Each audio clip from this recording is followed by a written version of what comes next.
Hey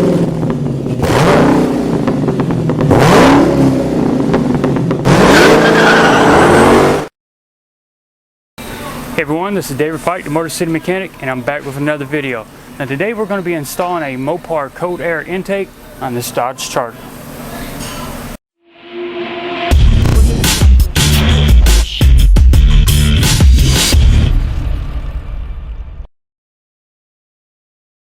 Now we've got our kit. Go ahead and start taking everything out.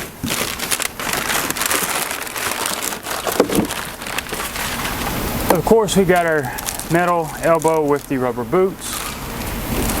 We've got the housing that the cold air filter is going to be placed in. Set of instructions. Plastic mount for the boot to the cold air housing. We've got a rubber seal that goes along the top edge where it seals it up against the hood. Of course, we've got the filter itself and all the necessary mounting hardware. Included in the kit is a detailed set of instructions. It lists all the components that are included and also gives you each one of the steps you need to follow for both removing the stock air filter assembly and installing the cold air intake. These are the same steps that we're going to be showing throughout this video. So let's go ahead and open the hood so we can go ahead and start removing the items that we need to.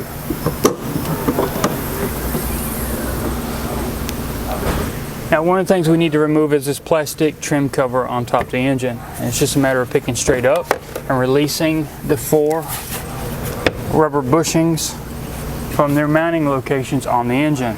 Now when you go back with it, it helps to put a little bit of grease on here. You got to make sure you got everything lined up. It's just a matter of pushing down till you feel them all snap into place. But for now, let's go ahead and take it back off and we'll get access to the air intake system. Now if you look right here where that plastic elbow attaches to the engine, you'll see that there's one sensor. That is your air intake temp sensor. It has a single stage lock. All we need to do is press in on it and pull it back. And just in front of it you'll see that there's a metal clamp. That clamp attaches that elbow to the throttle body. Now you use a flat tip screwdriver or an 8mm socket and back that off. So now the sensor's been disconnected and the clamp's been loosened, it's just a matter of pulling that plastic elbow off the throttle body. Now the air filter box assembly has an 8mm bolt right here that attaches it to this front cross member that is above the radiator. We'll be using an 8mm for that. And then along the back side of the upper air filter cover you'll see that there is a rubber hose that goes from the intake to the upper cover. Now we've got to pull that off. Just grab whatever you got you can actually pry with. Work it off. Now when you go back with it, it doesn't hurt to put a little bit of grease on the rubber portion right here so it slides back on its fitting. So now we've got everything disconnected from the air filter inlet all the way up to the throttle body. All we need to do is just pick straight up with it and remove it from the vehicle. Now there's a total of 2 things we need to remove from the stock air filter assembly. The first one being the rubber bushing that the 8mm went to, and also a rubber mounting bushing on the bottom.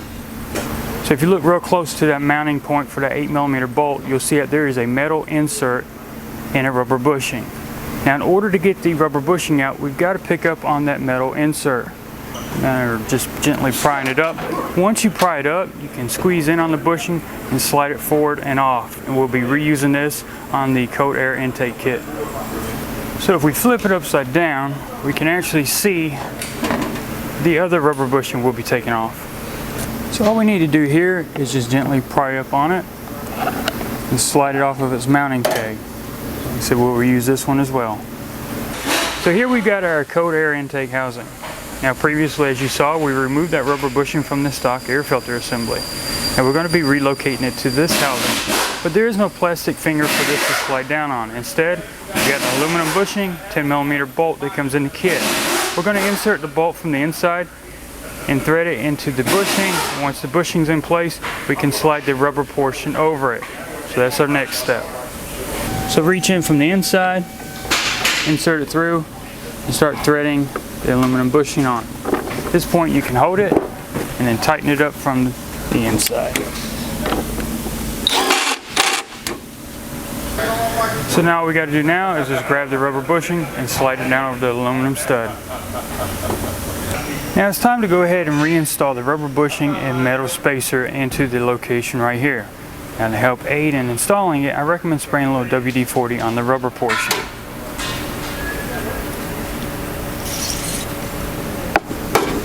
Now it's just a matter of squeezing it and sliding it in. Once that's fully seated, we can then move on to inserting the metal insert. So we're going to go ahead and grab this plastic fitting and insert it into the box. Now you got a larger side and smaller. Smaller goes through the box and it's actually offset. This is not a square pattern. There's a shorter side and a longer side. Make sure you match it up. Insert it through and grab your 4 10mm bolts and go ahead and thread them in place.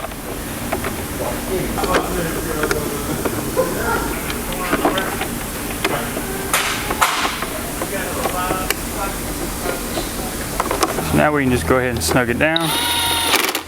We don't have to over tighten it, just snug it down enough to hold it in place. Now looking at the housing, you'll see that there's 2 holes that are drilled in there. We're not going to be using this one right here. So we've got a plastic plug that's supplied in the kit. We're going to slide it in till it fully snaps. And this side is where the hose that we took off earlier is eventually going to be located. So now we've got everything transferred over to the cold air intake housing. We can go ahead and reinstall it onto the vehicle. So we're going to be lining it up the same way that we took the original one off. We got that rubber bushing right here that's going to be lining up with this hole right here next to that coolant bottle. And also the location for the 8mm is going to line up right here. Lower it straight down in there, line everything up. Then we can go ahead and reinstall the 8mm. So just go ahead and snug up your 8mm. So what we're going to do is go ahead and grab our filter and also that plastic elbow right there that came in the kit.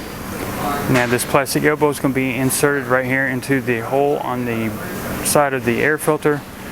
Just work it down in there till it's fully seated. And that's where that crankcase hose eventually is going to lead to. So what we can do now is go ahead and work on installing the filter into the housing. And we're going to guide that plastic key through the remaining hole that we did not plug up. And then we're going to slide it on its mounting location. Just work it down in there.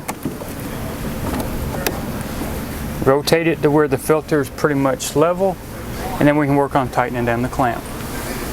So once again, all you need to tighten down the clamp is nothing more than a flat tip screwdriver, or if you want to use the 8mm like we did earlier.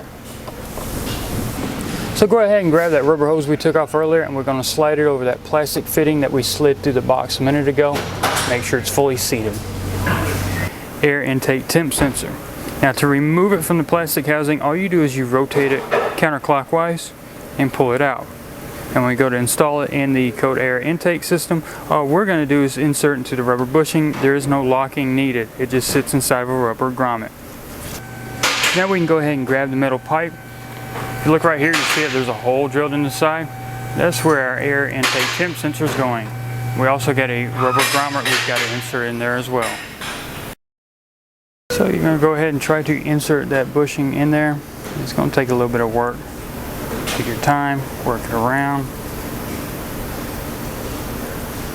Make sure that it's fully seated. Check the back side if you need be, and there we have it. Now when we go to reinstall that air intake temp sensor, one thing we don't need is the O-ring that's on there. So go ahead and grab that and pull it off.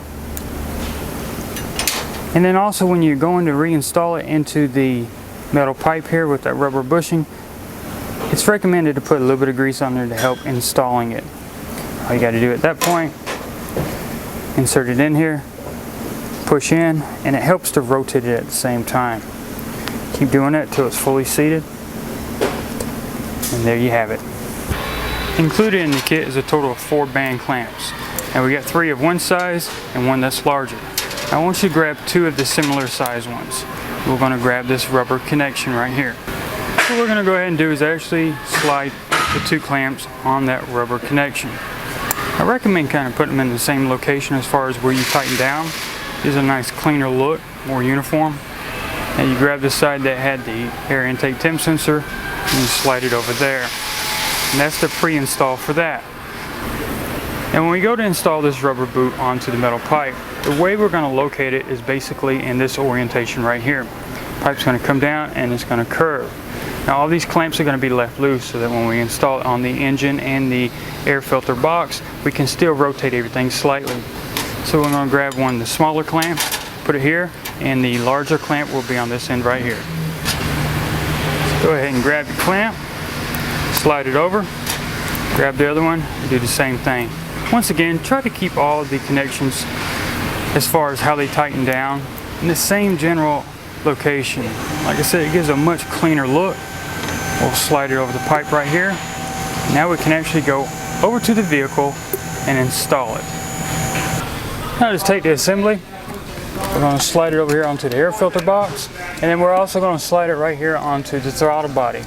Now we can start getting everything rotated in the proper locations, make sure that the boots are fully seated, and we can go ahead and work on tightening down each one of the 4 clamps.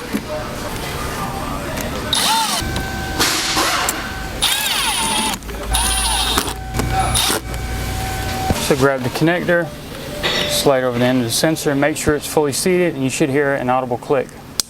There you have it. Now the last thing we need to do is install the rubber seal around the upper lip of the plastic housing.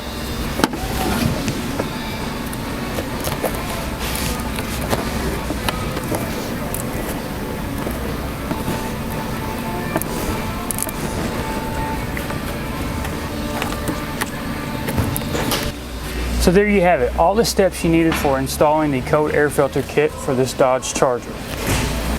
So as you saw, the installation of that Code Air intake is pretty cut and dry. The instructions that come in the kit are very detailed as well, so you shouldn't have any problems between watching the video and reading those instructions.